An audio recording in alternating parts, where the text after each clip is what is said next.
assalamu alaikum yeɓiyankoɓe Windere TV min calmini noon kala e kuuɓal min ñaagni mon Allah moƴƴere koko faya ko tan ha joni ko dilli fof ko dillini ɗum ɓuuri ɗum doole amin paye événement mo ganduɗa 4 ans Windere TV ene waɗa lancement muɗum le 15 février 2025 to Travers Night Club inchallah rabbi so weeli Allah hande noon amin gari ɗo hennene ɗo daral ɗo addande Maham Diallo lettre mum invité d'honneur o mon ɗo kanko yiɗɓe makko e sehilaɓe makko e wondiɓe makko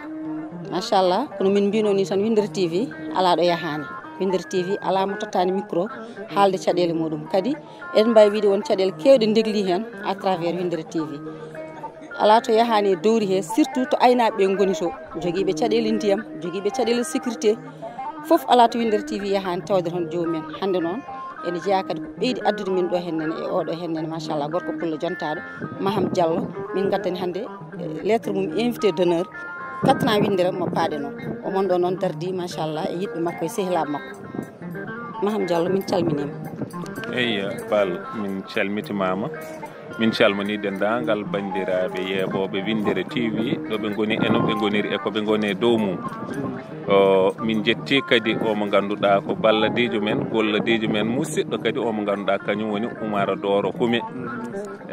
Oumara a jarama kono kadi bandiraɓe Windere TV guila e hoorejo ha yetti technicien ji mumen kamɓe fof kadi min beltima kono ɗo kadi ɗo gonɗen kadi tawɗon miɗo kadi koye nder bandiraɓe am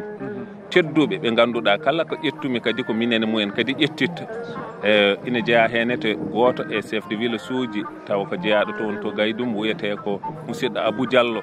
ko noon kadi Demba Luuli nan ɗo daari ko noon Tidiane Sow nan ɗo daari musidɗam baɗam miñam sehil guiɗo e yeeso caggal hono Sidi Amadou Dia kayne nan ɗo kam ni jaaɓi letere o junggo muɗo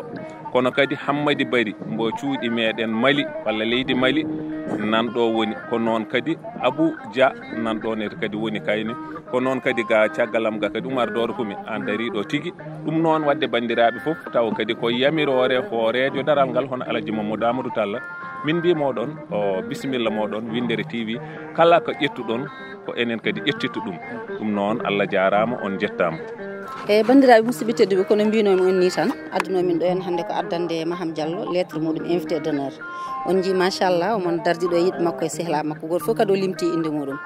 donc amin mbi on tan ha saaha goɗɗo invité goɗɗo min calmini on ha yesso ko lawol